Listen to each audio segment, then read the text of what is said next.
Hi, my name is Carmen, and welcome to Tomes and Textiles. This is a channel dedicated to reading and recommending books by Latine authors. I actually run a Latine book club that is available on Bindery. If you don't know what Bindery is, it is this sort of Patreon for books, and I write blog posts there as well as put all of my social media posts on there as well. So it was a very easy way to access everything that I'm doing on social media without having to jump around on different platforms. I love Bindery because they are challenging what traditional publishing is doing, and I am growing my audience and hopefully getting you to read more books by Latine authors, because while Latine people make up 20% of the US population, only about 6% of traditionally published books are written by Latine authors. It has been a challenge to build these bookshelves behind me that are all books by Latine authors, and I would like to make it easier on myself, and I would like to make it easier for you to find a perfect Latine book recommendation. And on that note, I wanted to thank my Lectores members. Those are my highest tier Bindery supporters. They support me at $12 a month, and I am so incredibly grateful to all of them for helping me make ends meet as a full-time content creator. Thank you so much to my Lectores members, Orten, Libri, Labra, Princess Peachy, and Val, your mortgage gal, so much for supporting me at the Lectores $12 level. I am extremely grateful to you. And if you are a Libritos member, you are going to be getting the credits at the end of the video. In order to make this video a little more digestible and quick, I have all the books that I'm going to recommend for the second half of my book bingo challenge linked down below for you. So you can go and click on each of them. We're just going to go by categories. The category we left off on was books 250 pages or less. This is a great way to kickstart your Latine reading for the year, and also a way for me to introduce the fact that we also have a sort of a sidebar nonfiction book club. It's not official, and it's not anything that you need to stress on. We mostly stress our fiction book club, which is Orange Wine by Esperanza Hope Snyder this month. But I did want to tell you what our nonfiction book is because it's less than 250 pages. It is called Racial Innocence: Unmasking Latino Anti-Black Bias and the Struggle for Equality. It's by Tanya Gateri Hernandez. So if you want to join us and talk about this, please head on over to my Bien Leidos and subscribe, because this book club, we're already chatting about it and there's already a lot to unpack. The other book I recommend you pick up is The Unworthy by Agostina Basterica. She is, of course, the author of Tender as the Flash, but this book is just absolutely wild. They are these cloisters nun in this like near future cli-fi sort of world, and this was unputdownable and so extremely short. I can't believe it, but the Dex Tag, which is a Latine book that released in the decade of your birth, I cannot find one on my bookshelf. So I don't know what book I'm going to have for the 1970s because I'm a 75 baby. So I'm going to skip over that one for right now. The next recommendations are ones that were made by a Bien Leidos Book Club member. If you're new to it, you may not have anything for this, but my friend Celeste recommended that we read Defectors by Paula Ramos, The Rise of the Latino Far Right and What It Means for America. I read this right after the 2024 election, and it put to light a lot of things that had made me kind of question my identity, and I highly recommend you pick this one up. And the second book is The Story of My Anger by Jasmine Mendez. Kat went into the chat this week and said if you're mad about book bans, you should be reading this one, and I've had it on my TBR for a while, so it's definitely on my 2026 to be read. Then we have nonfiction. The first book I recommended yesterday, is The Open Veins of Latin America. This is by Eduardo Galeano. The subtitle of the book is 5 Centuries of the Pillage of a Continent. This book is a great way to understand Latin American history as the extraction of wealth by colonial powers. It is the standard. It is over 50 years old, but I always recommend people go to it because it's also like so gorgeously written. There are more updated books, and I'll be doing more book recommendations probably tomorrow or Tuesday, so just be on the lookout for that. Next up, we have one of my favorite nonfiction books of the last several years that we read in Bien Leidos Book Club. It's Magical Realism: Essays on Music, Memory, and Fantasy and Borders by Vanessa Angelica Villarreal.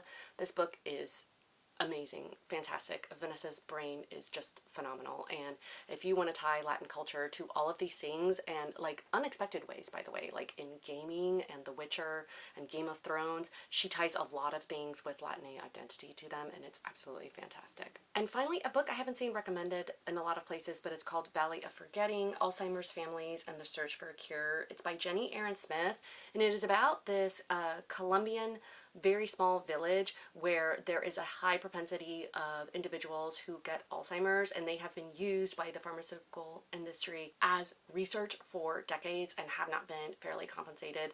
This book is extremely frustrating.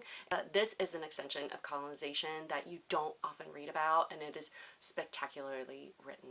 This is taking forever. I cannot not talk about Latinx books. I'm so sorry. The next books are set in the Caribbean islands. The Grand Paloma Resort, I reviewed this on TikTok last year. This is just absolutely phenomenal. It takes place in the Dominican Republic at a resort, and the people that work at the resort are the main characters, and it is about how you can try to do everything right and still get everything so absolutely wrong. It's also kind of like a mystery thriller as well, which we'll be talking. And then a book that is partially set in Cuba, The Veins of the Ocean by Patricia Engel. This novel is just, it's like a poem and poetry to being Cuban and Cuban American. It's spectacularly written. It, to me, is a modern day classic, and it's chef's kiss. And now we're on to romance. First up, one of my favorite 2025 romances, Only Lovers in the Building by Nadine Gonzalez. This is, yes, a nod to Only Murders in the Building, but it's more like an episode of Friends. It features Afro-Latine main characters, and it is extremely bookish as well. There's like a book blog and a meet cute on Goodreads. Anyway, fantastic book. Again, this is one I recommended on TikTok, and I'll be posting any recommendation videos that I've made for these down below in the comments as well. Then we have one that I really want to read, which is Futbolista by Johnny Garzabilla. This book features soccer players, trans and non-binary main characters, and I am so ready for this romance this year. And finally, When Javi Dumped Mari by Mia Sosa. I absolutely love this book. These are like college best friends, and they have to like approve one another's dates, and one of them gets engaged and the other one tries to prove them wrong and try to like make them fall in love. Anyway, I loved Javi, I love Mari, I love the evolution of their characters because you kind of go back and forth in time in this book. This is Mia's best book so far, and I am very much looking forward to everything else she ever writes ever. You may think the next category, a Bien Leidos Book Club book that I didn't read, is one that I couldn't fill, but it is. Because I am Gabriel Garcia Marquez's 100 Years of Solitude hater, and I made a TikTok about it, and I was just relentlessly blasted for it. So will this be the year that I actually make it through this book? I don't know, but I could. Next up, we have mystery and thriller. I'll start with our November 2025 book club pick, Saltbones by Jennifer Gabon. This also is one that is good for the next tile that we're going to be talking about, but this is a Persephone and Demeter retelling told in the modern day, and it will reveal upon reveal upon reveal. Like, I couldn't put it down. This is also one for the chismosas. Then we have a cozy mystery series. This is the second book in the Caribbean Kitchen Mystery series, but it's Calypso, Corpses, and Cooking by Raquel V. Reyes. This whole series is so adorable, and of course there are some really great Cuban recipes at the end of every book. The final mystery is more police procedural, but this features a badass Latina who's a gay warden. It's called Blood Mountain by Alyssa Lynn Valdez. The next category is books based on mythologies and retellings. The Palace of Eros by Carol de Robertes is an Eros and Psyche retelling featuring a non-binary Eros. Then we have a book based on Puerto Rican Dino mythology, Beasts of Carnival by Rosalia Rodrigo. And finally we have The Volcano Daughters by Gina Maria Balibrera. This is based on some El Salvadoran mythologies. We are getting so close here. All right, so adapted for TV or film, we have the classic Like Water for Chocolate by Laura Esquivel. Not only does this have the 1990s film, but it also has a recent TV adaptation on HBO that I love far beyond words. It is a Pedro apology tour, and you know what? It swept me up. I absolutely love the TV show, and I love this book so much. And then we have one that's unreleased, but it is A Cuban Girl's Guide to Tea and Tomorrow by Laura Taylor Namey. I know that this has been filmed, but I haven't seen it come out yet, but I am very much looking forward to this cozy YA romance being adapted. And for based on real events, we have In the Time of Butterflies by Julia Alvarez. This is based on the history of the Mariposa sisters in Dominican Republic. And then This one's a little bit of a stretch, but Explorers, Dreamers, and Thieves. This is an anthology that's out on Charco Press. And what this project does is that it takes Latin American authors and it exposes them to all of these artifacts that are stored in the British Museum. And then it has them create these fictions around how these artifacts made it into the museum, as well as how they were made in their previous life before this. So this explores colonization and extraction. And it's just a super interesting series. I think it started like in the Hay Festival, I think is who did that. Yeah. So this was part of the Hay Festival. They had authors do this, and I think this is the second volume of these short stories that is out. And last but certainly not least, we have books set in Central America. The first is a contemporary Honduran YA novel called Libertad. It's by Bessie Flores Saldivar, and this book features queer main characters. They are fighting for revolution, for a better country in Honduras, and to me, it hasn't gotten the attention that it deserves, so I hope some of you will pick this one up. And finally, we have a historical fiction called Daughter of Fire by Sofia Roblela. This is a Guatemalan historical fiction novel that I have not read yet, and I have been really wanting to, so maybe you guys can pick it up and read it with me this year. All right.